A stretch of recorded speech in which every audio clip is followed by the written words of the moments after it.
നമ്മൾ തിരുവനന്തപുരത്തെ മസ്തിഷ്ക ജ്വരത്തിന്റെ വാർത്തയിലേക്ക് പോകുന്നു. അവിടെ ബ്രെയിൻ ഈറ്റിംഗ് അമീബ അത് കൂടുതൽ ഇറങ്ങിയാലേ ഉണ്ടാവുള്ളൂ.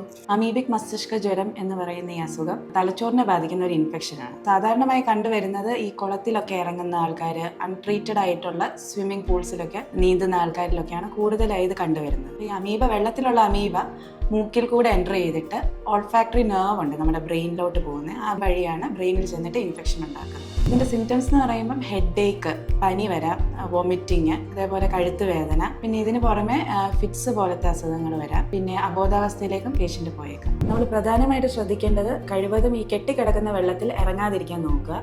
അഥവാ ഇറങ്ങേണ്ട ഒരു സാഹചര്യം വരുവാണെങ്കിൽ നോസ് ക്ലിപ്പുകൾ ഉപയോഗിക്കണം. പിന്നെ നമ്മുടെ വീട്ടിലെ കിണറ്റിലെ വെള്ളമൊക്കെ പ്രോപ്പർലി ക്ലോറിനേറ്റഡ് ആണോ എന്ന് എൻഷുർ ചെയ്യണം. നമ്മുടെ വാട്ടർ ടാങ്ക്സ് റെഗുലർലി ക്ലീൻഡ് ആണോ എന്നുള്ളതും എൻഷുർ ചെയ്യണം. പിന്നെ അതേപോലെ തന്നെ നേരത്തെ ഈ പറഞ്ഞ ലക്ഷണങ്ങളും എല്ലാം ഉണ്ടെങ്കിൽ ഉടനെ തന്നെ മെഡിക്കൽ ഹെൽപ്പ് സീക്കുക.